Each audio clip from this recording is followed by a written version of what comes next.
Hello, and welcome to episode 1 of the CicadaCast, hosted live in the CicadaSolvers Discord server. My name is Taiwo. I've been managing the CicadaSolvers community since 2013. I specialize in programming and cryptography. I've made various bots and scripts and tools used by the community, as well as contributing to various solving efforts over the years. I'm joined today with Puck. Hello everybody, I'm Puck. I've been in the community for about 2.5 years, and ever since the start of 2020, I've been doing voice sessions to help organize community activity. And we're also joined today by Clockwork. Hello everybody, I'm Clockwork. I'm the community liaison here for CicadaSolvers. I've been here since June 2020. I take care of some light housekeeping and organizational, and an interest in the cultural artifacts that have been used by Cicada, so more piecing together the kind of themes and ebbs and flows of the story. Alright, and I'm gonna pass it on back to Taiwo. Thank you, Clockwork. Thank you.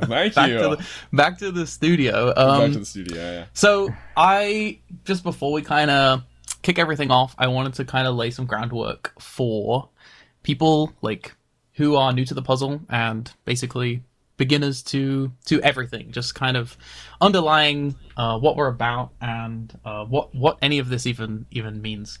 So I'll start with who we are, and I'll start with that by disclaiming that we aren't Cicada, and we have no affiliation with Cicada themselves. CicadaSolvers is the community server or community for public kind of solution attempts of the Cicada puzzles. Cicada themselves 3301 themselves are a group that released a puzzle in 2012 with basically crazy, complicated puzzle steps that brought a lot of attention.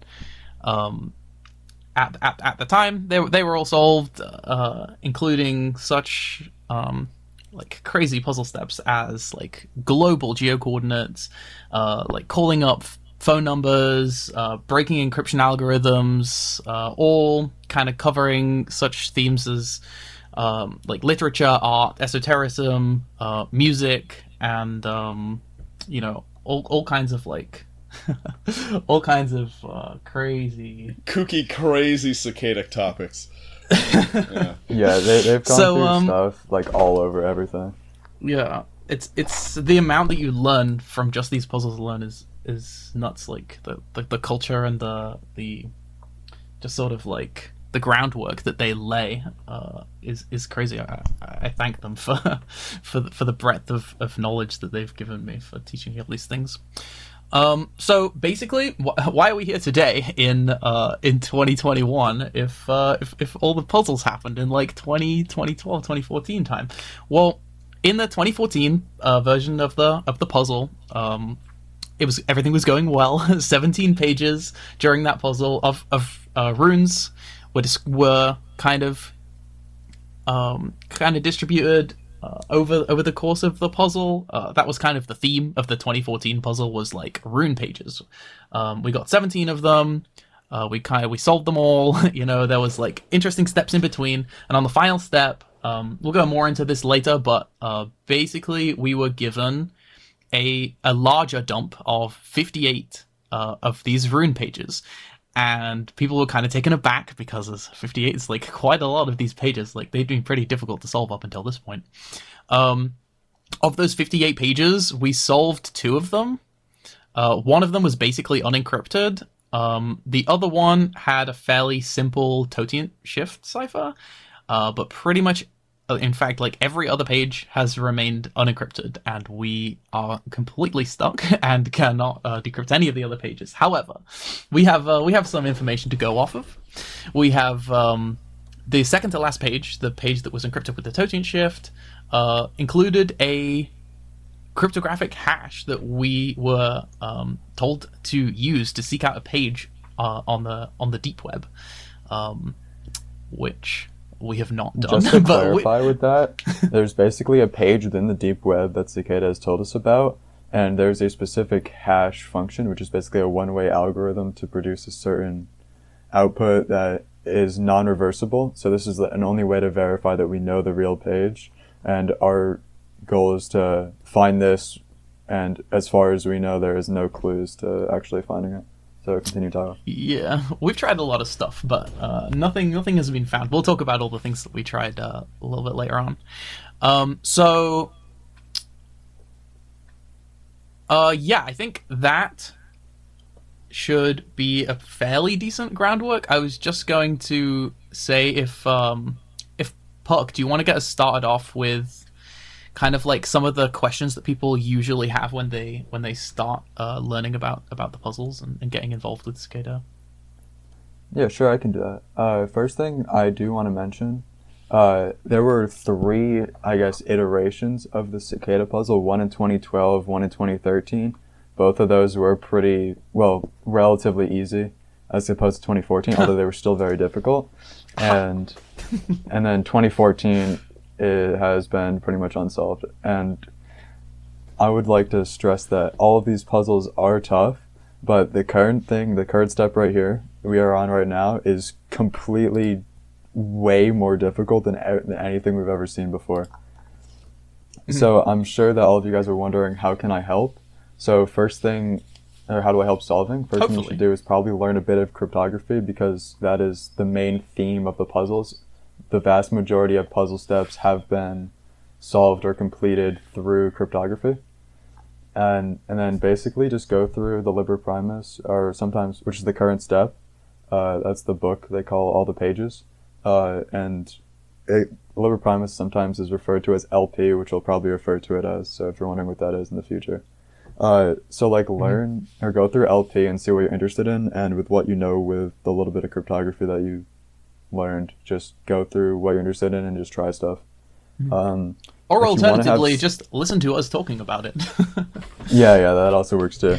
And if you want some leads that if you want us to give some, just ask in the Discord, and everybody would be happy to help you.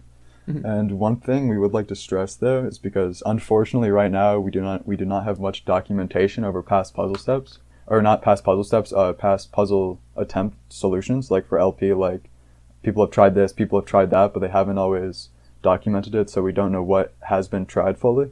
So if you do try something, please make sure to document it. It would be absolutely awesome, and we'd appreciate it very much.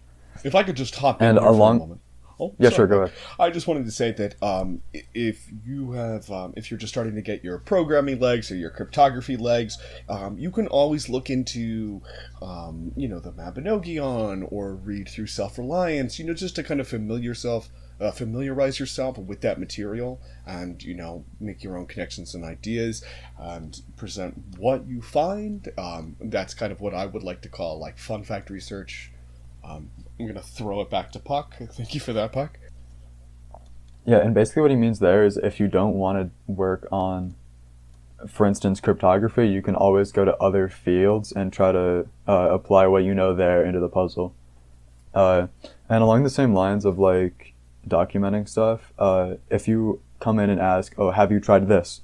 We might not know if it's been tried. And even if we do know it has been tried and you want to try it, don't be discouraged by that, because there's always the chance that whoever has tried it has done it incorrectly.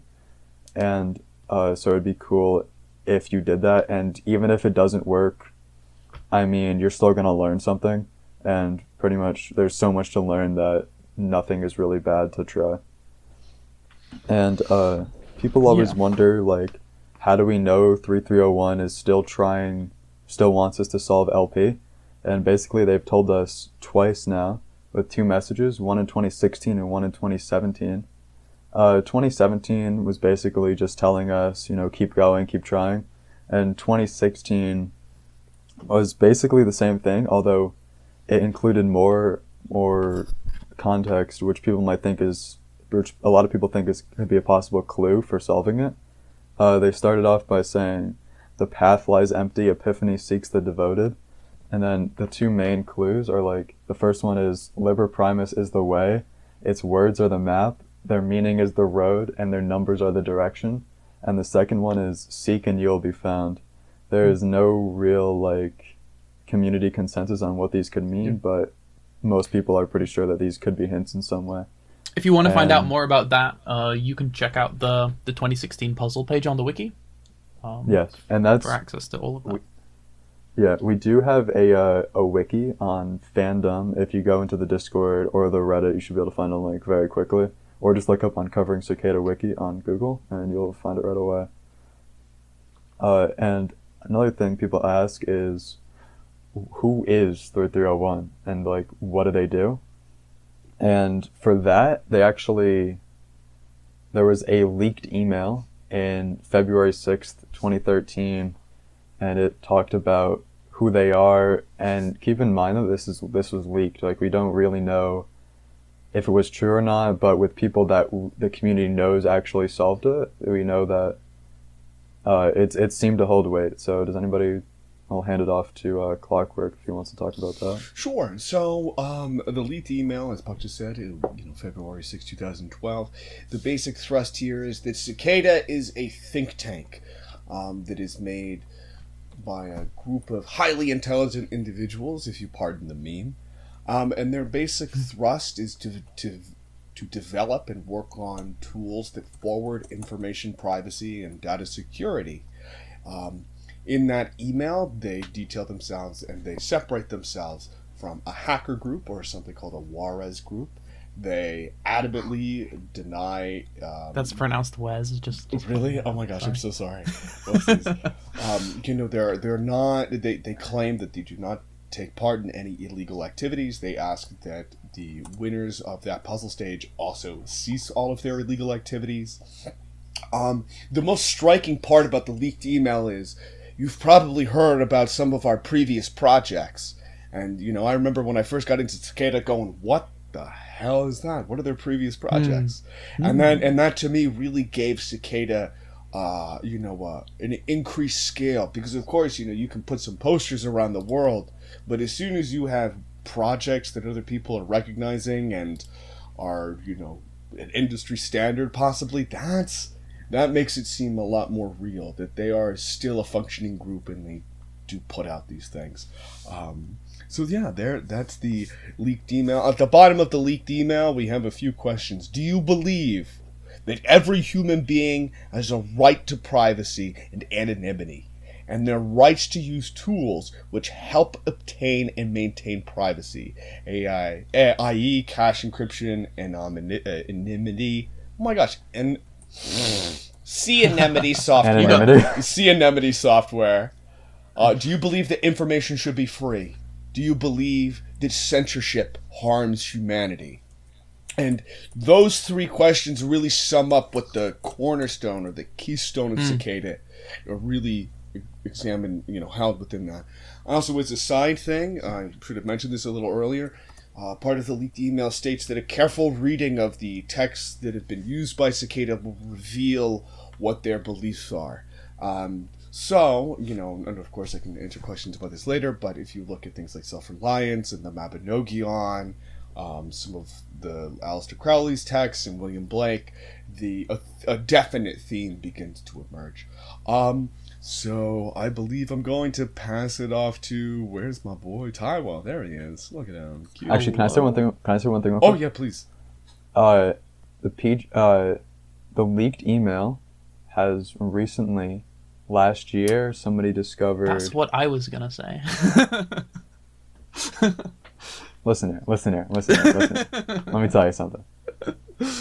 I'm talking about the leaked email. No, you go. Go right somebody ahead. figured out that this is actually verified through PGP, which I'll hand it off to Tyro now because you I get so it. desperately want to. Guilty. Do it. All right, go ahead. You feel guilty now.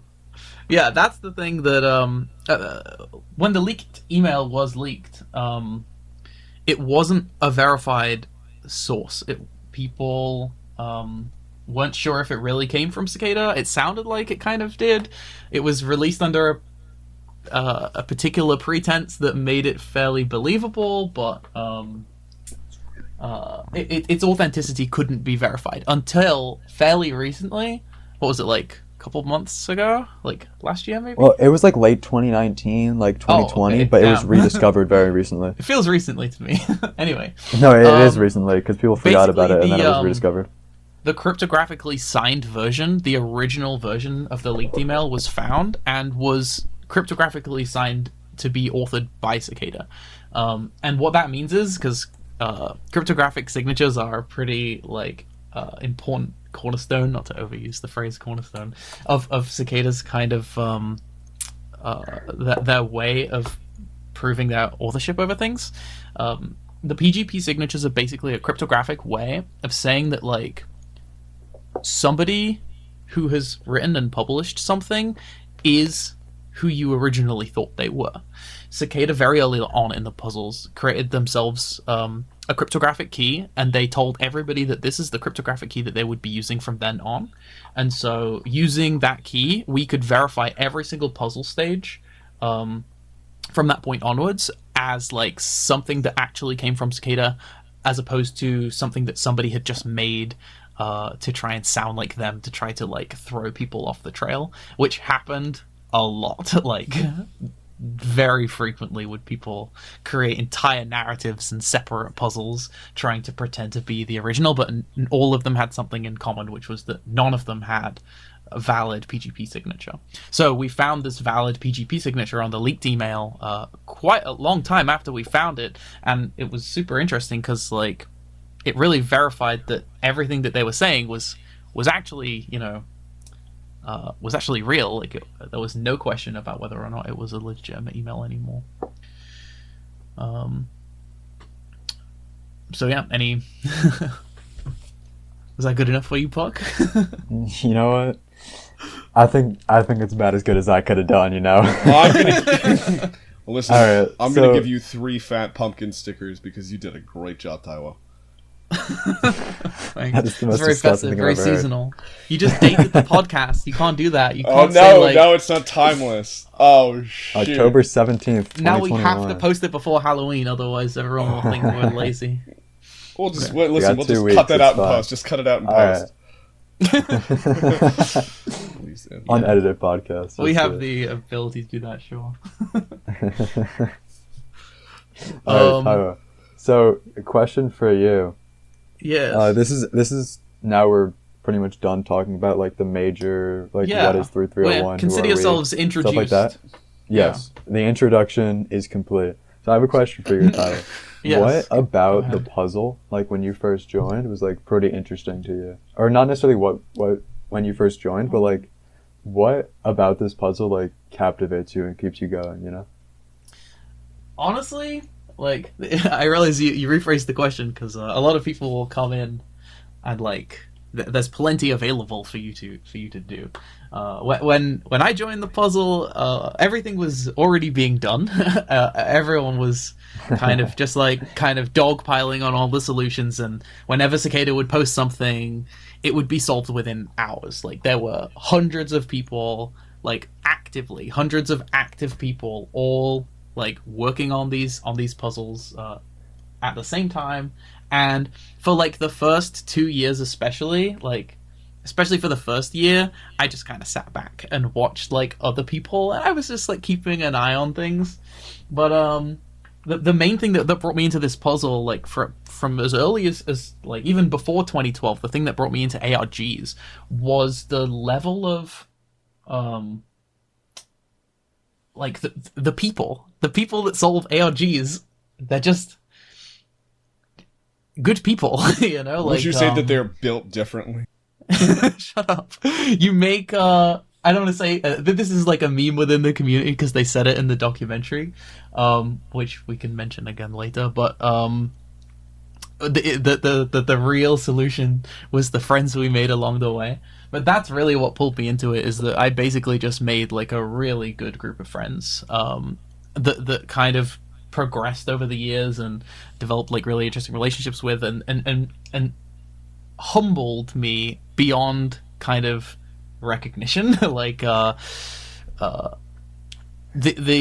one of the most powerful things that I think there is about this puzzle, as opposed to like the people that you will meet, is its ability to just take all the confidence that you have about being able to solve or do anything and just like completely remove it.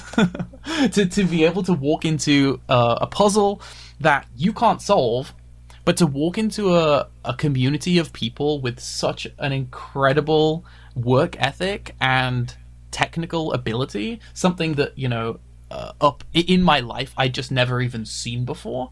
I just wasn't really familiar with that. And to see that all of these people collectively just couldn't solve this puzzle, that it was genuinely difficult, and that all of these people who were talking about things that I couldn't have even imagined would exist, were struggling to solve this puzzle. And so it really like took me right down to the ground level of like solving things, and then allowed me to work my way up and sort of learn little things here and there about cryptography and puzzle solving until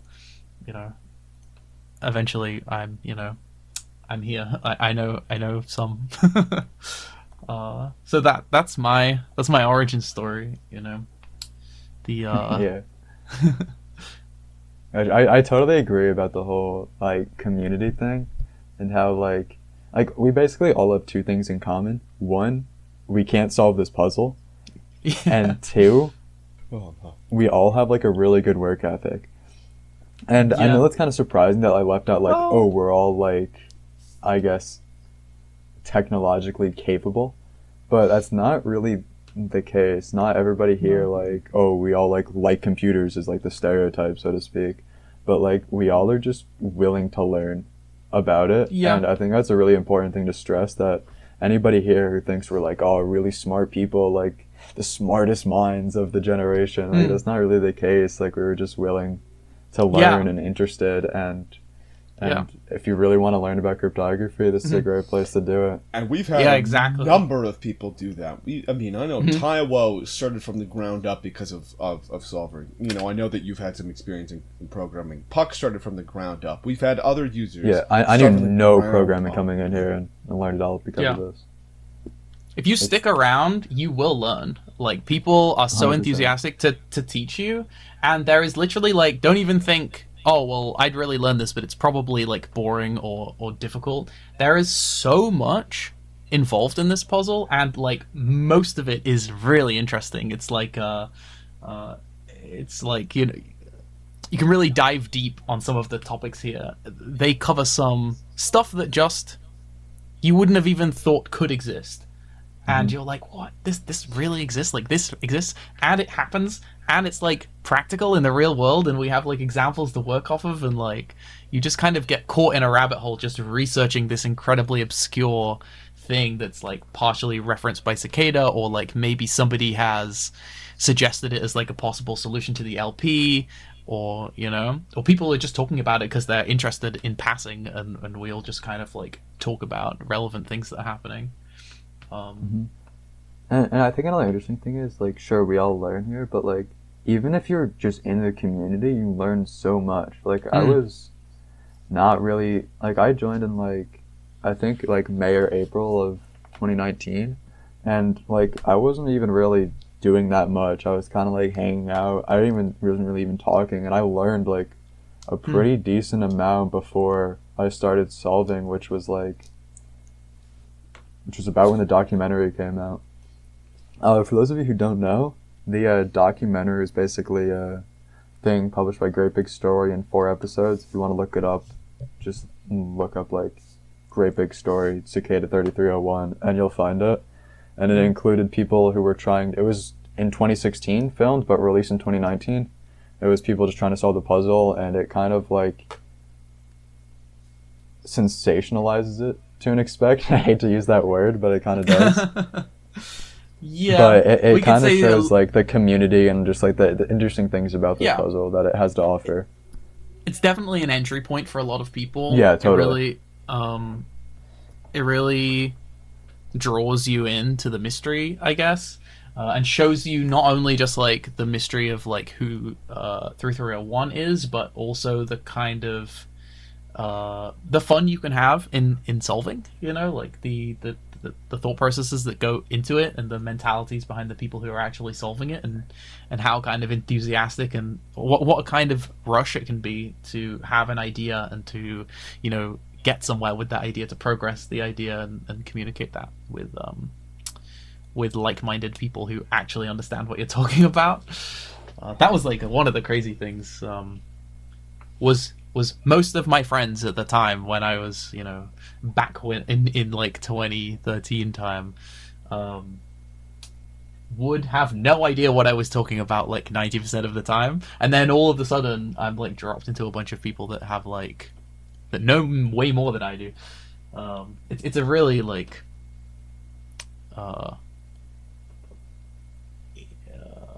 it's just that alone is motivating. But Yeah. I was gonna say something It's about a very unique place. yeah, I was gonna say something about the other videos on YouTube and even the documentary. Although it's a great entry point that can pull you like into the puzzle, they can sometimes get things wrong. So don't take everything that they say in the documentary and all of these like YouTube videos by like namely, Let Me Know and there's some Great other Big like Story. primary ones. But, yeah, and in the documentary, they take everything with a grain of salt a little bit, and like do research like some of the things that you're really interested by the in the documentaries and YouTube videos, because they tend to be a little bit on the lightly researched side. That is such a But polite. other than they're that, trying to like, make they're money, great to not to enjoy. inform. If you think about it. Yeah. And if you do want to be like informed, sorry, I'm kind of taking this over, but like Nox Populi on YouTube, she has a great series of videos that detail like puzzle steps, and if you want to catch up, either go there or wiki which I mentioned earlier, Uncovering Cicada Wiki on Fandom, or they work in progress CicadaSolvers.com. Those are good places if you want to catch up. Tyler, did I pretty much just steal what you were gonna say? If not, I wanna like, No. did I or not? All right. If not, I want to ask. All right, cool. I want to ask like the same question to Clockwork that I kind of asked you, which was like, Oh yeah. what got you interested in Cicada when you first joined, So, and like what keeps you going? initially what had me interested, and I said this earlier, was the idea that this was it was real. It was a coherent group that did have an effect on the world, and that released projects, and was so there was that mystique around it. I was actually drawn in by the koan section. I happen to really enjoy Zen texts, but what really kept me here is that everybody is interesting. Everybody. It's just kind of a nexus for people to have particularly good thoughts about lots of things. I know that was insanely vague, but truly, it's just an excellent melting pot, and that's really what's kept me here. And especially just given the pandemic, more people moving into a virtual space, and so that coincided with my joining of the community. And I'm curious to see what happens. That's why I'm still here. I have to admit, I want to know what happens. I want to be in the VC that they break page number 3. I'd love to be part of that. Something else that keeps me going is I'm interested in anthropology, and this is a very interesting experience for me to step in and get a very up close and personal look of what it's like to be inside an ARG. So that's another reason that I stick here. Now, Puck, what brought you here, and why the heck do you stay? All right, I'll answer that in a second. One thing I want to add on to yours, though, is that you say you're interested in like the anthropology of this and not necessarily the cryptography. That's correct. If anybody else is like that, not necessarily anthropology, but anything that's not like, technology or cryptography, you can still get a lot out of this. It references so many things, and it really is something for everybody. And even that's the thing. I didn't know anything about the works of William Blake or about koans. And we kind of say it as a joke, but getting esoteric with it was actually a really excellent way to learn more about myself. And I wasn't judged or mocked for pursuing my own interests. My own interests were carried along aside with the technical aspects of the puzzle, and were encouraged and were allowed to flourish. And it just made me feel welcome. Simultaneously, I was challenged. Somebody said, "Are you sure that that's correct?"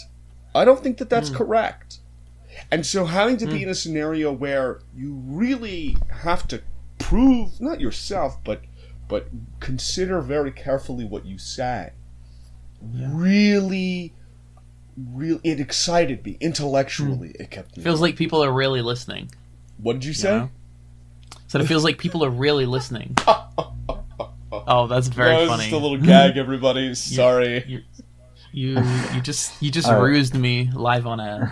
Congratulations. Yeah, Well, the joke's on you. Cool. I alone have the ability to cut that out. So. But you won't. But Puck, We'll see. Puck, I remember you joined after the Great Big Story. What did you do when you got here? What is your Yeah, experience that's been when like? I joined earlier and I was kind of like lurking, but that's when I started to pick things up. Just for context, after the documentary, like, there was a massive rush of people into the server. Like, it was just crazy. We had people, like, literally over 10 people in a voice chat 24 hours a day for, like, at least a week. It was, like, literally the craziest thing I've ever seen. And kind of being new, there's always, like, that hype of, like, I can solve it. But, like, you really never, like, it's kind of like Dunning-Kruger effect, Yeah. And we all kind of had that same thing, and we basically, my theory is with this is that, like, once somebody threw out an idea that seemed plausible to us, which it's a low bar because we didn't really know what we were doing, like, everybody who joined, and it was like, it was just gonna stick and everybody was gonna be working on it. And that's basically what happened. Somebody threw out the idea of, like, Red Book, and don't try this idea, it's not good, but Red Book, this book by, like, the psychologist Carl Jung, and it had, like, a chapter titled Liber Primus, and we all were like, it's gonna do it, and, like, none of us knew what we were gonna, none of us knew how to do it, and we were like, let me try reading the words and then putting them into, like, our LP and then see if it works, and then it just wouldn't. But we just try so many things, and it was just like, that hype right there is something. It was just one of the coolest things I've ever experienced, and for like, for that right there, like, I knew I was staying here. And for like, the record, that dopamine rush that you get from figuring something out is the cornerstone of an ARG. That is what that rush is really what. That's why we're here. Sorry to interrupt, Puck. I'll let you hop back in. Yeah, like, that was just one of the craziest things. I didn't know what I was doing, but slowly I was learning, got some cool books out of that one, got Gudel Escher Bach, which 301 years, started reading through that, slowly picking stuff up. And over the years I started, or like over the next couple of months, because I was like in late August, and then the next 4 months I was kind of just slowly picking stuff up, going through stuff. And in late 2019, somebody threw around the idea of like trying to get other people involved, because it was slowly dying out from the documentary. People still had those like idealistic visions of like that hype could return, and I mean, it can, but that was just something completely crazy, and so we were trying to get something like that, and we were like, somebody threw out the idea of like, what if we just get in VC on like organized times to like VC as in voice channel and just start solving. And I was like, I can do that, I have the time. And then in doing so, I kind of like became the community organizer. And the people I've met through this, like, it sounds really stupid. Oh yeah, the friends we made along the way, but like, I mean, seriously, there's some pretty cool people here. And with that, and just how cool this puzzle is, like, I love it, and I'll probably never leave it, It's just really cool. Hell yeah. So is that basically all of our introduction Origin stuff? stories are like... Origin stories, why we're still here. And just, this is what Puck's little story teaches us is to fear apophenia, which is making sense, making patterns out of random Koans. And that's what happened with Red Book. And we still have to be careful with apparent apophenia. When people join, like, there's a huge Dunning-Kruger effect, and don't be scared by that. you're gonna be humbled. Like, it's just, you're gonna have to accept it probably. And don't be like offended by it. People here, like, we've been here for a while, and if you throw out an idea, chances are it's not going to be the most, I guess, sound idea in terms of like, oh, it could work. So just be prepared to learn and take every bit of feedback as good constructive criticism. And I recommend you kind of come here as early as possible with a new idea. Kind of just discuss it with people and run it by people who have been here a little bit longer, and let us kind of refine your idea and talk about like maybe how it could be modified or extended to cover more things, or if it's a bad idea, we'll have no problem explaining to you like why exactly it's not viable, or like the things that we've done in the past that rule it out as a potential kind of thing to work on, or even that oh, I've done that before, right?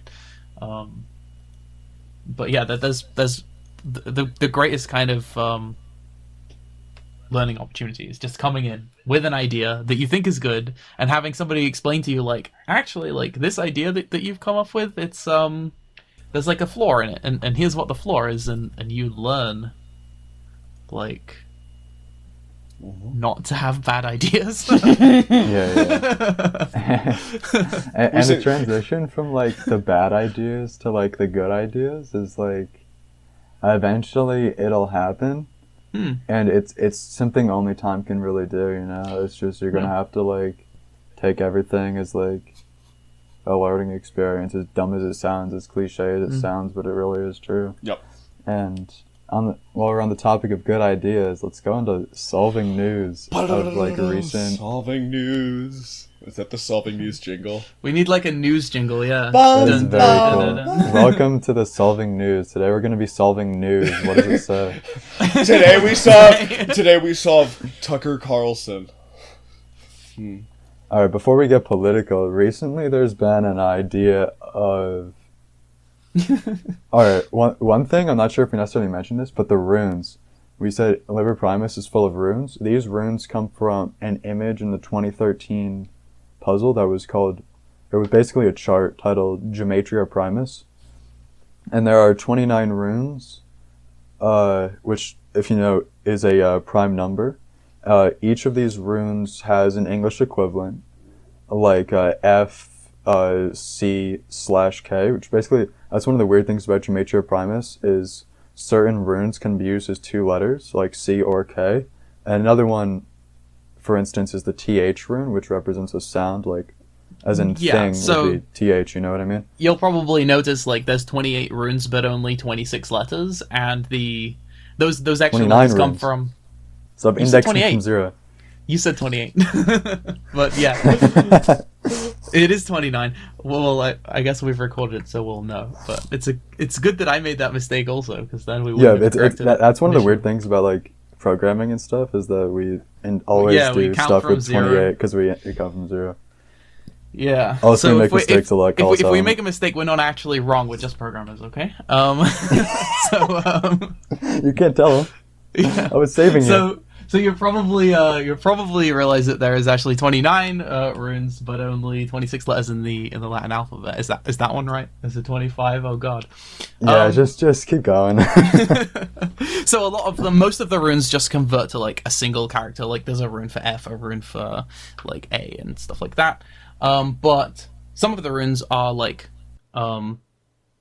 combination runes. I call them combination runes, which is a rune that is representative of multiple Latin letters. So there's a rune for TH, there's a rune for ING, there's a rune for EA. Yeah, that. EA, IA, IO, EO. Get in the game. Sure it's all what is it? Okay. It doesn't really matter. Yeah, which seems like fairly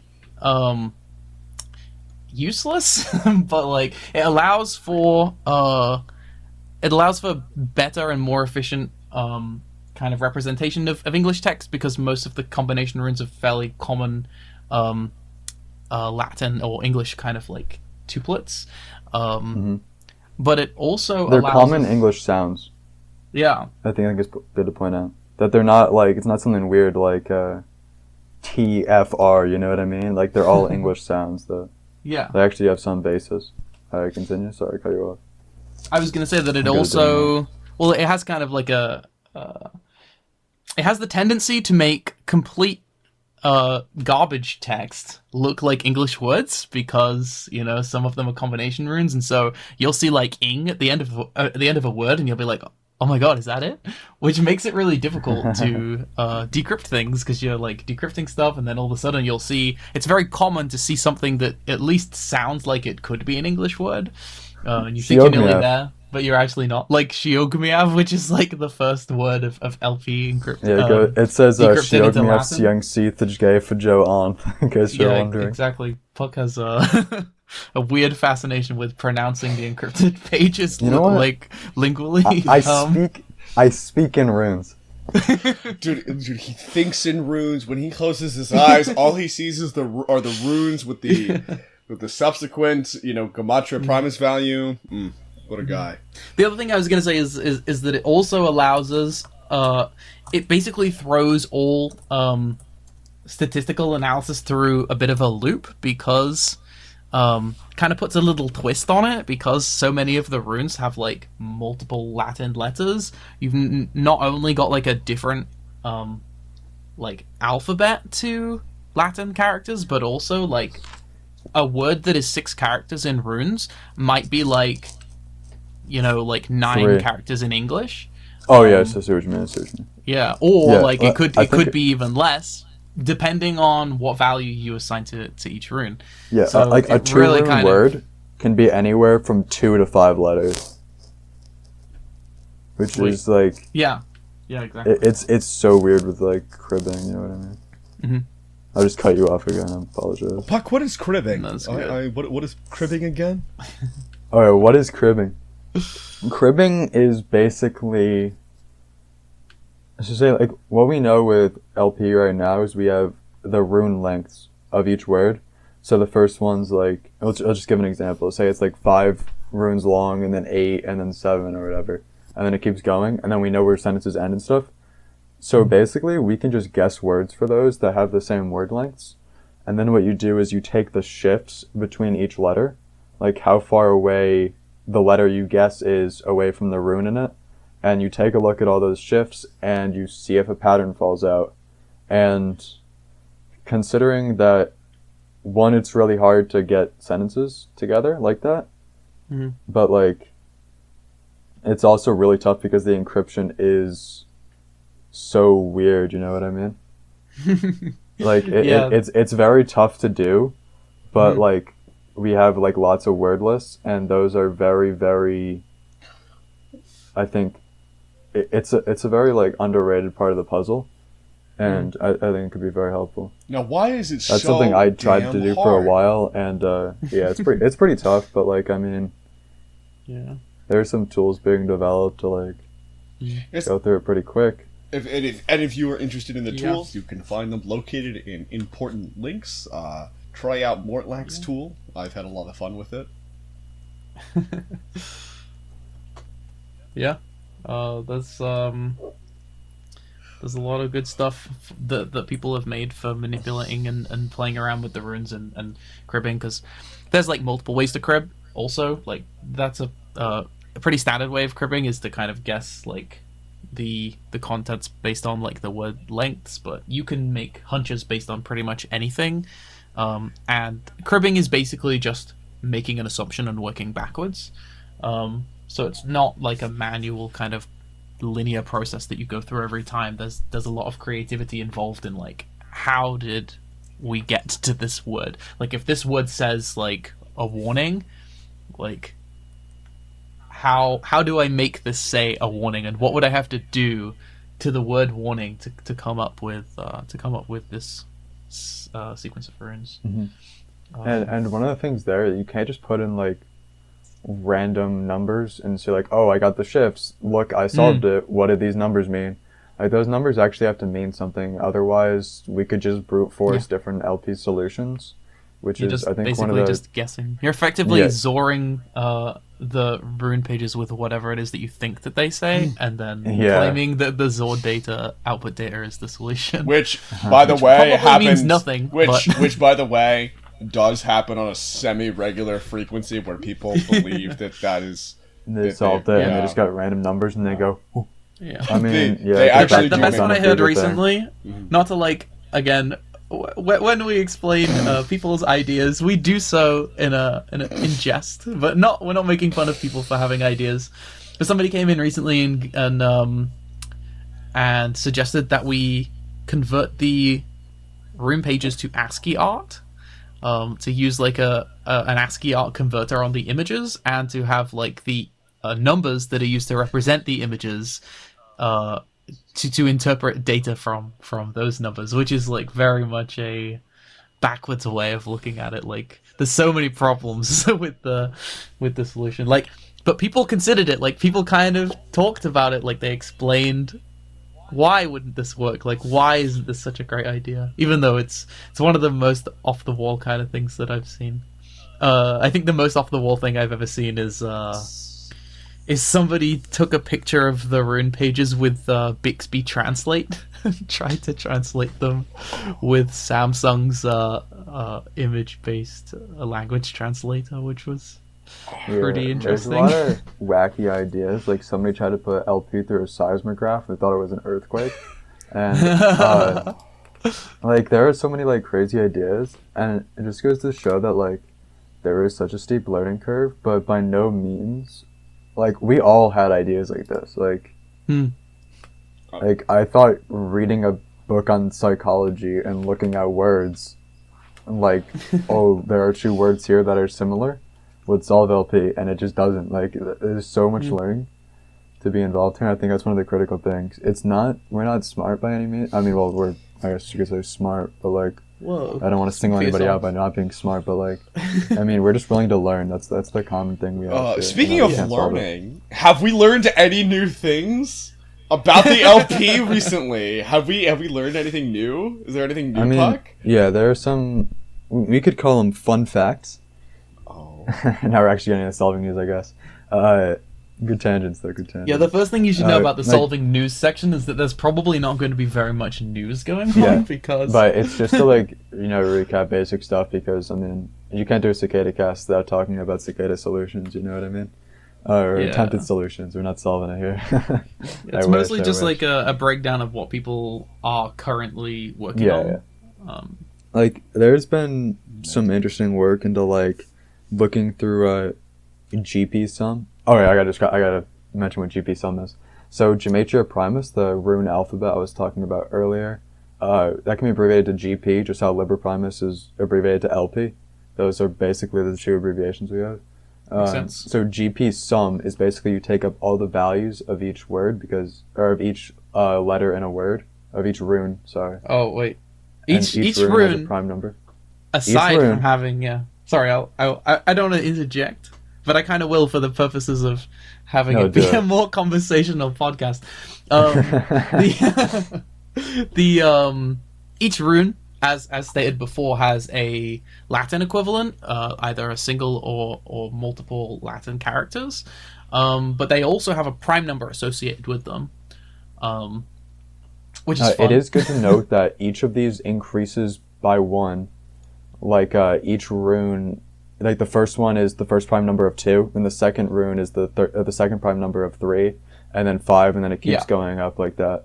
And then the whole Gematria Primus sum is you just take all the rune prime values and you add them up. So for instance, like the Patience instar is a virtue. emergence. Yeah, or Oh, patience yeah, is a virtue. The instar emergence sums to 761, which is a prime number, and also an emerp, which is basically just the word prime backwards. It means like when you reverse the digits, it's also a prime. So 761 becomes 167, and that's also prime. That was a good Like there are description. lots of cool, I guess, fun facts like that, and while those And have never like, been used, palindromic prime numbers as well. It's like yeah, a those whole two, other thing. and fully repten primes. Like there are lots of cool like prime numbers they Mersenne use. primes. Yeah. You got a lot of them. Basically all different prime numbers. Yeah. Cool. The prime numbers are sick. Well, that's the thing. Like each one of these things is like a Wikipedia rabbit hole that you go down. As you go, like, oh, what is this? Like, why are these? And then all of a sudden you've got a math PhD. Yeah, like it's pretty. Like these GP sums have never really been used in any puzzle steps, although they do appear in puzzle solutions, and that's another thing with like cribbing that some people try to do. They clearly have an assigned value because a lot of things that Cicada say have interesting gematria prime sum values, but they have never, not the numbers, not the sums, the prime values for the runes have never been used to actually solve anything so far, which is like, you know, very much a loose end. Like, why even provide them if all they were used for is to convert like sentences into prime numbers? Yeah, we think that it's only been used, I think, once as far as I know, and it was not to solve anything. They had like a 3-line, I guess, parable, and they took the prime sums of all of them, multiplied them together, and that number they named the parable, and all of those 3 lines are prime. And so that was kind of cool. Oh, it's also notable that some of the magic squares, which is another keyword, which is basically just a grid of numbers that where each line, each like row, column, diagonal sums to together to create a prime number. They have in the past included as some of the cells in the table. It's kind of like a puzzle. It's kind of a bit like a Sudoku. So you've got to like pick which numbers go into the table to produce a prime some value at the end of the line. Yeah. Instead of numbers in some of those places, they put like words. And it's spelled in runes. Like the GP value of those words were used as, you know, the actual pieces of the puzzle representative number in that cell. So, and some of them were encrypted, I think. I'm not like I'm not super well versed on the magic. No, they weren't really encrypted. They were just runes. Then you just did they the just prime used sum. the runes. Okay. Yeah, like they're like kind of like random words, but people kind of sometimes try to like look for meaning in them, which I think could be kind of valuable. Like Mobius, which is kind of interesting because there's a function called Mobius function, and people have looked into that. And then also like ethereal, you know, like stuff like that. And I guess. What is Mobius function? Mobius function, yeah, that's a long time ago. I was working on that, isn't it? Oh my god, I feel old. I meant, I guess I meant, what is Mobius function? Oh, what is Mobius function? Like, oh my god, I was looking at Mobius function so long ago. Opens mouth, puts hands on cheeks. What is Mobius function? Yeah, no, I mean, it's like you interpret it as like me being sarcastic, but that's kind of how I sound. No, you just got me thinking. I thought it was because you know I know what it is. Immersion ruined. No, but go on. It's basically something where like you look at like the prime factors of a number, and then based on what they are, you can it either outputs -1, 0, or 1. And so basically what I was trying to do is like, oh, okay, that's 3 digits, or those are 3 numbers, 3 possible outcomes. And if you have 3 of those together, then you basically have, 27 possibilities? And then I was like, there's 29 runes in GP. That about lines up. So what if you just get rid of 2 and you alternate amongst which 2 you leave out and then go on that? So that was kind of the idea there. I think there's still more to possibly go with Mobius function, more things, because it has interesting like correlations to the totient function. One of the things I've noticed about, but it's getting more into math stuff. You know what I mean? Yeah. I feel like a lot of the concepts that they touch on always seem slightly less complicated than you originally think. Like when you hear like totient stream or like Mobius function, you think like, oh, this is probably like really complicated math stuff, and it's all just sort of like it's kind of easily understandable. It's not simple necessarily, but it's kind of like it's like they're teaching you building it's surface blocks. Level. Yeah. It's they're really teaching you it's a like good crash course in number theory. Yeah. You just kind of learn little tidbits of information where you're like, Yeah. oh, that's cool. Like, I didn't know that was called that. It's mostly just stuff that you didn't know how to name, right? Yeah, or stuff you didn't know could be used for anything. Like, it's pretty basic stuff, like Mobius function. Oh, you're literally looking at the prime factorization of a number. Like, that's what like the fundamental theorem of like arithmetic. Yeah. Like, it's pretty basic stuff. People just don't think it has a name. Like, if you know what a prime number is, Yeah, if you know what a prime number you is, can just build only has two We should divisors. state one at in this itself. point, by the way, a prime number is A number. that is divisible by only itself and 1. Yeah, two distinct prime factors. Just want to list 2, 3, 5, 7, 11, 13. I'm going to stop there. Yeah, the rest of this podcast will be us reading out all of the prime numbers. Puck is going to read us the longest prime number. Thanks, Puck. 3, 3, 0, 1. 3 is the longest prime. Fun fact, Yeah. 3301 is a palindromic prime number. Wait, no. Yes, 1033. It's just All right, it's just an before you don't know what a palindrome is, before you have to figure out what that is, let's do some solving. It's news. not palindromic. Oh, it's not. solving No, news. it's not. Just, It's not. It's just Emma. Not. So- solving news. Solving for news. real. I'm actually gonna do But it. basically, Stop yeah, ranking it. 3301 and 1033 are both My prime numbers, favorite so piece of there you go. solving news recently is the discovery that Tiberius Claudius Caesar sums to, like, what was it, 449 or something like that? That we, Was it 449? or something or 441? Was there some Caesar thing to 449? But 449 is an interesting number though. Like here- with recent developments, like Mayfly sums to that, five and I think dots. a parable does. 12, Like there's some pretty interesting sums there. but And there was an idea of trying to sum the headers of Liber Primus unsolved pages, which all are in red runes. If you're curious what those are, at least that's what we think they are. Past puzzle steps seem to imply that they're headers. It's basically try to get the GP sum of that to be 449, and then we went through some of the words there, and didn't really seem to go like not necessarily too plausible, but it's interesting for cribbing that the whole, I guess, this new idea of GP sums being used for cribbing is kind of a new idea. Oh my god, my voice cracked.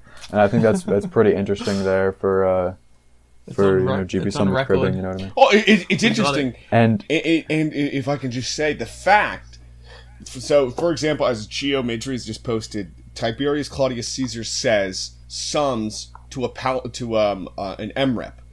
So this is important because it indicates the Gematria Primus was made before the puzzle was released. I mean, And- not necessarily. Not necessarily, but it, that it it's implies that. this is It a- implies that, but I think it's very interesting the prime sums we have here, and there hasn't been like a full like at this point they're just fun facts, but they seem too much Coincidental. right now. Yeah, like it's not just like a case of cherry picking. Like we haven't been able to prove that. It's pretty much like I'm the guy who's to look at statistical significance of stuff, and this is a lot. Like I'm not gonna lie. Like it's pretty. And that it's pretty is pretty interesting. much the only valid piece of information we can pull from prime sums as well. Yeah. Is that just summing things and having them be prime doesn't really give us much information, but we can extrapolate one like interesting kind of concept, which is that is whether or not Cicada had access or was using runes before they gave us the runes, right? Like, is this a running theme that they like had for a while? Are they using these runes internally? Do these runes have like some kind of greater meaning to the organization themselves, and they're just giving us like their book in the runes that they use internally? Because why else would they be giving us like sentences that prime sum to prime values like way before they even gave us the runes themselves? It's thought provoking, but also ultimately potentially worthless. I would say it potentially implies that the solution to LP could definitely be, as I know, Geo, one of our resident solvers, likes to theorize that the solution to LP might lie within earlier stages in the puzzle, like the 2012 stages of the puzzle, basically.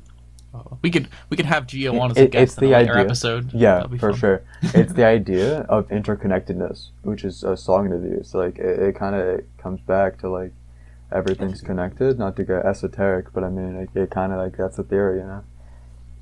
Yeah. And another thing with like recent solving news is there's this idea of reverse encoding. So that sounds really complicated, but basically what it is gematria primus. We've always encoded letters left to right. So when you go to the word like this, you go th, the rune th, and then I, and then s. If you go from right to left, you go s, which is a rune, and then I, and then you don't do th, you do h and then t. And then when you like flip that around, it's this. So you don't have that th rune. And that's a really interesting concept that's never really been tried before. Although it, like, Cicada 3301, they've always gone left to right in coda. And yeah. so never it's done kind of like an anything interesting like that idea. before. And like we were like, oh, that's pretty cool at the beginning. And then once we started to run some analyses, it didn't really line up. But it is a novel way of like encoding the runes, you know what I mean? Like getting text. Yeah, it's definitely a lot of the things It's that something new, we which is pretty do when interesting. we're kind of analyzing is looking for more things to check. So, for example, with the deep web hash, there's not that's probably a bad example because we haven't kind of really gone over the deep web hash yet. But like for example, well, I mean with the reverse runes, let's just keep the example close to home. With the reverse runes, it gives us something else to check. Every time somebody has a solution, like a potential solution for the runes, we can always try converting the runes to Latin in reverse before trying any kind of decryption on them, or even after. We found out that it actually changes about a third of the runes, which means that with third of the words. relative likelihood, if you were to a third of the words, isn't that the same Yeah, just thing? misspeak. Anyway, the basically, if it was some kind of running shift or the encryption kind of was based on the content of the plaintext as it runs along, that if one of the runes, just a single rune, was different early on, then it could completely change the output and throw everything like completely off. So even just like a small change, like a th instead of a th rune, could like completely change the solution. So like those little things are being added to tools now, and things are being rerun and retested, which is kind of like what we're currently sort of doing, only in places where those kinds of tests would be applicable, because most of the kind of large scale brute forcing tests that we've done would have kind of not accounted for it, but like it wouldn't have really mattered. It wouldn't have really mattered, no. Yeah. Well, as far as we know. Well, yeah, that's what Like, we're doing. like, We're going chances are it's through not and really doing seeing much. like, I wonder if Nox is like, do we have a name for Nox's? The project they were working on in the documentary, the one where they just brute forced like a bunch of different ciphers. I think they called it the Noxonomicon. They did not. No, they did not. You just coined it. You just named it. You just named that. But yeah, we could talk about whether or not that today. would have failed if the runes were in fact encoded into Latin in reverse. My main thing is that like surely the runes themselves are designed to be encoded forwards, because their pairs are like, where do you see like HT or GNI or like I suppose you could make an argument for like EO and IO. OE, Yeah. IA becomes AI, which So I kind was of gets gonna say. sometimes. Potentially, but yeah, it would and be very much kind of it's against very the weird. grain. And it's like, that's one of the things with ideas. We're not necessarily trying to be earth-shattering with what we're trying. You know what I mean? Like, oh, why are we completely changing the encoding when we can just try ciphers? You know what I mean? Kind of the whole Occam's razor idea. Yeah. But granted, we are so far away that it's like, why not? Why bother? You know what I mean? And the razor's pretty dull at this point. Yeah. Another Let's- thing with like solving news. It's the last thing I'm going to say before we go on to listener questions. So if people have topics they want to ask about, put them in voice posting. And these can be like general technology stuff, general Cicada stuff. Although please don't make it like what is Cicada, you know, stuff like that. Be like, you know, like how can I learn? What can I do this? You know what I mean? Ideas, or And even just like somebody's already cryptographic DM'd me a question. concepts I'll and get to that in a topics. second. Okay. Yeah. But yeah, while people are coming up with questions, you want to finish off talking about what you were gonna say. Yeah, gotcha. So basically, I forgot what I was gonna talk about. I got myself. Oh yeah, I remember now. So we have like the whole idea of like the ciphertext. What we have is the two defining characteristics of it compared to like, I guess the abnormal things about it are rune frequencies are very like uniform. So like in English, you have the letters like A and E, which are very, I guess, popular, so to speak. They're used a lot, whereas like X and W and Z aren't used that much. But all the runes in the ciphertext are used pretty like evenly, you know what I mean? So there's no like, say they're all used like 100 times for each whatever, you know what I mean? Like it's very, I guess, average, and as opposed to like, and then there's also like the low doublets, which are two runes next to each other that are the same. Like you don't frequently see an A next to an A, like very statistically insignificant there. Like it's very interesting. Those are the two things we have, and people are trying to like generate runes that match that now, which is kind of interesting. But if you do want to try something, that's a pretty big lead we have. Yeah, low recurring. Those are referred to as engrams on the wiki, I think, or bigrams. Yeah. Bigrams. Engrams, because we've done like multiple triplet analysis as well, but the doublet or bigram analysis is very interesting, because it's like one of the cool things about it is that we can kind of verify what kind of processes would produce output with that trait, the trait of non-repeating bigrams. Yeah. Did you mention grayscale? We could say grayscale. Oh no. If we're you can go on that. Yeah, this is so like I'm not like massively prepared to say like which pages, for example, but basically a large number of the pages are in grayscale format. They don't have color associated with them at all, which seems fairly reasonable. I mean, the pages themselves don't have any color on them, obviously, and you know, they show kind of less marginalia on those pages, generally speaking. You would assume that, you know, if you were releasing these images, these JPEGs, and they didn't have any color in, that you could convert them to grayscale to allow you to lower their file sizes a little bit and make them a little bit easier to deal with, saving some disk space. But the images themselves are like basically the same size as all the other images. There's no like space saving going on whatsoever. Some of them are even larger than the color counterparts, and a lot of analysis has been done into these grayscale pages, into exactly, you know, why they're the same size and so on. There's no like hidden data in them. There's no that we could find.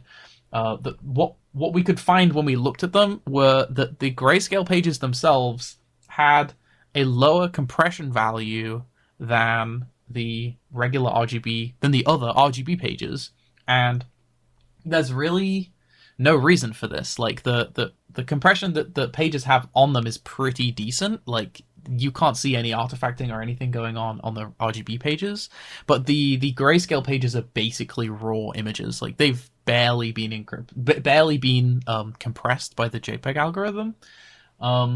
And there's a couple of things that we can kind of conclude from this, and that's like, or like that we can kind of propose their intentions were for using this method of creating the grayscale pages, was that they were trying to create a specific file size for the grayscale pages, or that there was some kind of overall size restraint that they wanted to keep on all of the files, or that they were trying to keep all of the pages of relatively uniform size for whatever reason.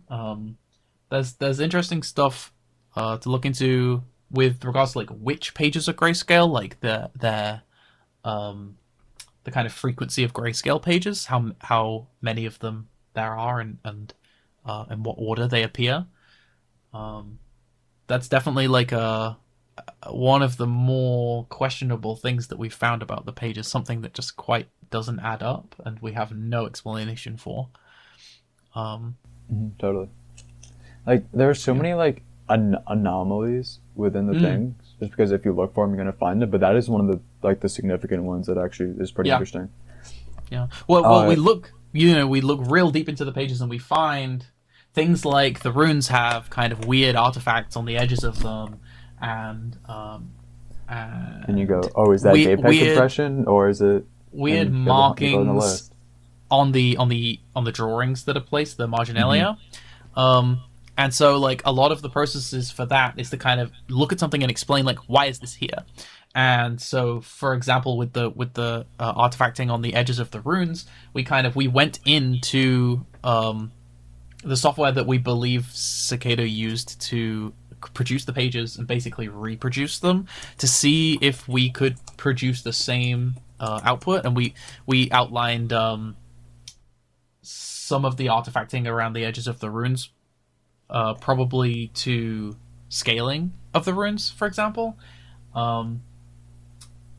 And things like JPEG compression and stuff like that. There's a lot of stuff in the pages that looks weird, but when you look a little bit closer, it's not that weird at all. But then on the other hand, sometimes you do find weird things that are actually weird. Or when you look at the bigger picture, it looks like there's lots of different ways to look at things, and sometimes like that whole apophenia thing again, where people see something and they fixate on it and they go, oh, this can't be normal. But when you look at the bigger picture, or when you look closer, it's actually quite normal. It is quite standard, you know what I mean? And so, we up for listener questions now? I have a couple. Some people DM me. One of them, can I go onto them? So go right ahead. All right, cool. So one of them is, what literature or books do you recommend for beginners? And I'm assuming this means in terms of cryptography, because that's when you sent it. If not, DM me again. And we have important links, the channel in the Discord. We basically have some learning resources there, books there, and ARG like challenges, which are good for like if you want like an actual thing like Cicada but easier to go try that. Like that's a good place to actually get some experience like in the field of cryptography and have like hints and other those people are good will ones like there. help you. Those are fun too. They're just good to go through, Yeah, definitely a good exercise. And yeah, there's some pretty decent books. In the Dropbox. The NSA books, I'm not sure if they're in that Google Drive, but the NSA like military cryptanalysis books. I think there is. Like 4 volumes. I think I put that in there. You think they are in there? Okay. Well, if they're not, I put them in there. Those are good books. Those are high quality books. There's a lot to digest, but it's a really good place to learn. You know what I mean? It's basically like taking a whole course on cryptography. It's really cool. I have the book on. And those are frequently referenced here too. The book on what? Sorry.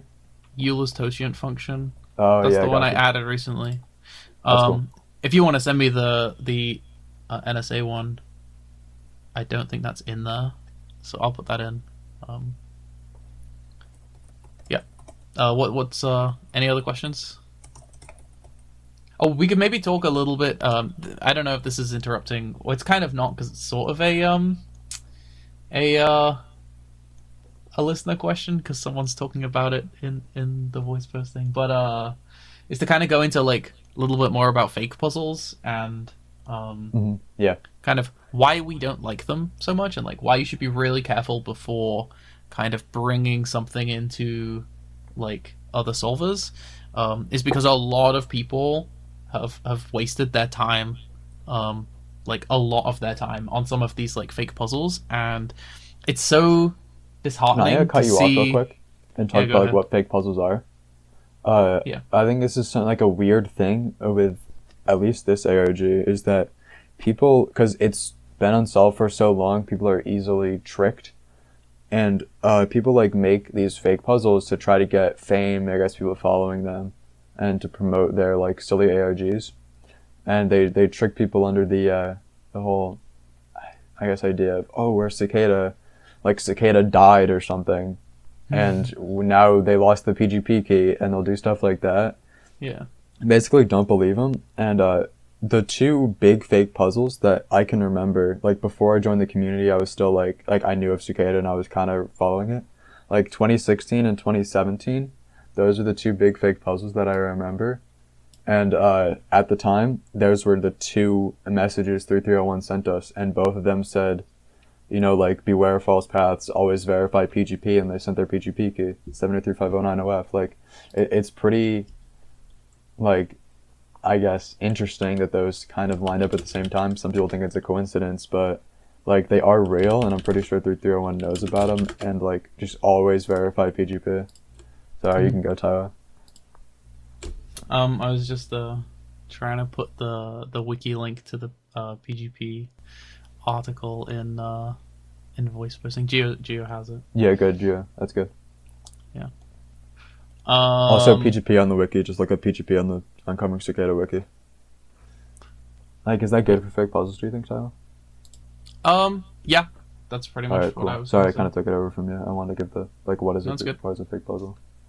Mhm. And is there anything else you guys have? Clockwork, is there anything you would like to talk about? Oh, I feel like we've been drowning you out with no. technical things. Well, I'm more on the other side. I'm not on the technical aspects of this puzzle necessarily. But you know what? I would say read over the salt pages and don't just read them as if it were a puzzle. I mean, it sounds silly, but really read it.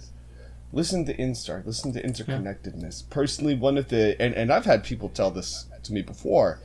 If you feel your engagement with the puzzle starting to wane, and you put Instar Emergence on, you kind of... You get that kick again. You feel something... You start solving really. You start thinking of numbers. They start going through your head. The prime numbers. I mean, they're chasing it. And all of a sudden, you're doing GP sums. And all of a sudden, I mean, you've got these great ideas. And, like...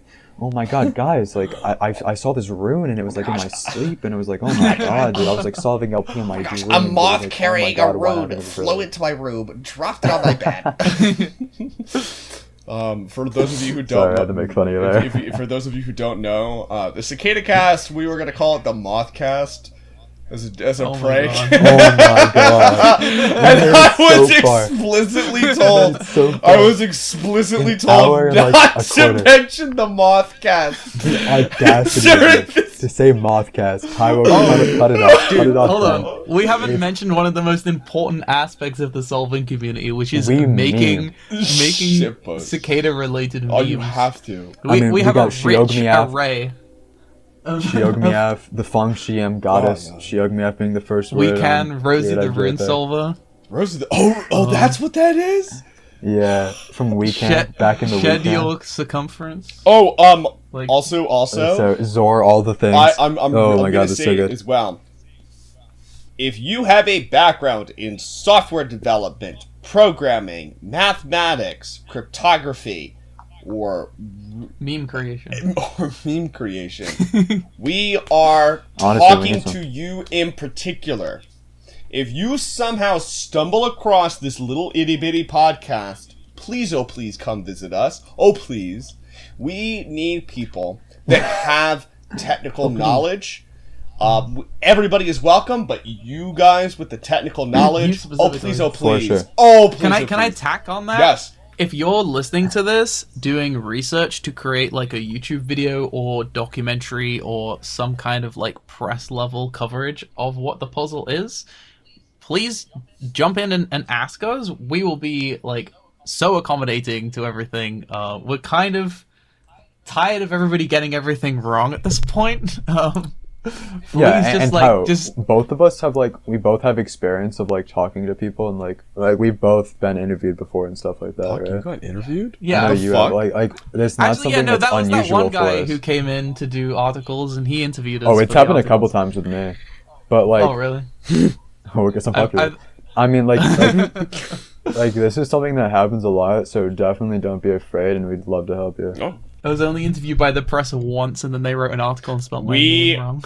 Also, I mean, because your name on Discord is other thing for the joke audio. The audio listeners, his name is just an empty character. You have as much time in the entire world to learn all of this. It will not be Yeah, until you solved die. soon. Take your time. Enjoy the shit out of it. This is a unique opportunity to join a crypto puzzle without the kind of impending, like, Oh, it's gonna be solved. It's gonna be solved. Like, it's not timer that hype all the that time. other people are also working on it, and it's going to be solved really soon. Like, you can come in and just kind of like literally only learn like Just half do of what the you want with puzzle it. and still have like a good time and really enrich your kind of understanding of like everything. The way like computers work, the way like I don't know, I don't want to say like the way that like humanity or the universe works, but like, you know, just kind of learning more stuff is good. You know, you can do what you want when you want and have a good time. You know, like there's no real stress. One of the most like oftentimes they'll go, "Oh yeah, can you try this for me?" And it's like, "Yeah, sure, get back to you whenever I get on it." And everybody's like, "Yeah, sure." It doesn't really matter because there's no time rush. No, I was gonna say, you know, one of the most humbling experiences that I had in this year of humbling experiences, was that moment where I went, you know what? It's okay that I'm not gonna be the one to do this. That's okay. That I am happy just to be here on the ride, and it's like watching it. It's like watching a game. It's like watching hockey or golf or biking. You know, it's exciting. So no matter what your choice is, we're happy to have you. Yeah, I've invited people to the server just to kind of like make friends and talk to people, and it's really interesting slowly seeing people go from like, I have no idea what the server is, to like, I'll just stay around because the people are kind of cool, to like learning a little bit, understanding a little bit, and then they're like doing their solutions on their own, and like they're really getting into the puzzle. They start dreaming in runes like the rest of us. Yeah, it's just kind of dip your toe in and see and see. All right, another thing I'd like to bring up, another listener topic, is somebody asked, do you think Cicada and 301, Cicada/301 is in the server? I'd like to throw that out. I know, I'll say one thing. Like, there were some things with, like, the old IRC. For context, we had an IRC channel, and then we've since, like, moved to the Discord, the major community. This is where the work happens now. It used to be on the IRC, like, when the puzzles were going, and up until, like, 2019? Yeah. Around there. Just know we're on the Discord now. And the IRC still exists if you want to find it. But anyways, I'm getting sidetracked. It's like somebody said that somebody who like seemed to prove or like have some air about them that they were 3301 or like somehow were connected to it. They said something like, what was it? Like, go off of what you know. I'll jump in. This is crazy debatable because like, yeah, it is very speculative. This is literally like early IRC days myth and legend type thing where there were users in the channel that would verify their authenticity by pulling up and down the hidden services. Onions. By like making the pages go white or changing the pages like when they say and things like that. But like obviously no member of Cicada, no member of 3301 inside of the channels would really have any like prerogative. We've always said the proof is prove PGP that and it hasn't happened. And nobody's ever proved PGP. Personally, if you ask me, I think that there's definitely that they definitely watch this group and many groups. I think that they keep their eye on us. Mostly because they are always one step ahead of us when it comes to, or at least like they're always like literally one step ahead, like not just kind of like they're always like ahead of us, but like when we are solving the puzzles, it seems like they are creating the next step of the puzzle as we're solving the previous one, and it's almost like as we're kind of talking about stuff, they are adding it into the next or were adding it into the next puzzle. For example, there's like some old solver lore. There's been parts of the puzzle where we're kind of just dropped onto like a page with like a growing string, and we're pretty sure at that point, like, we'd solved it a little bit faster than they had anticipated, and that they were just busy, like, making the next step of the puzzle. And I feel like if that was you, you would be in the channel of the people who are there, seeing what people were saying about the page, right? You would want to know. Agreed. It's also, not, like, none the, of this is proof, but I'm just saying it. Like, yeah, I personally believe that there was someone in the IRC at the time. There's probably someone in the Discord. It's me, guys. Listen, everybody. We told them we're not Cicada. I'm actually, it is me. I that's about it am for us. 3-3. Oh my god.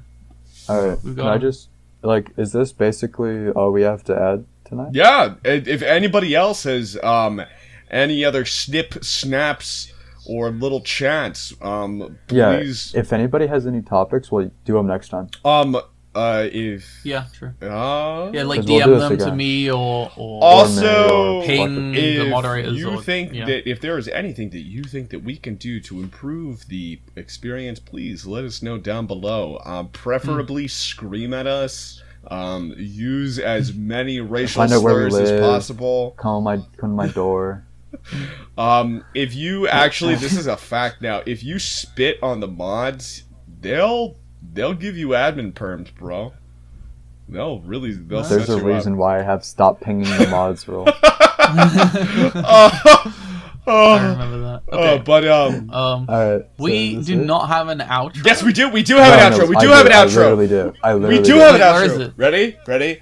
Yeah, absolutely. Bum ba da bum bum Oh ba da da da. You gotta give Shut the up. illusion like we know what we're doing. Oh, that was Wait, okay. Oh, here I see the outro, the perfectly scripted outro that we have. Well, the perfect I think this is just as good as I think we could have done. You know?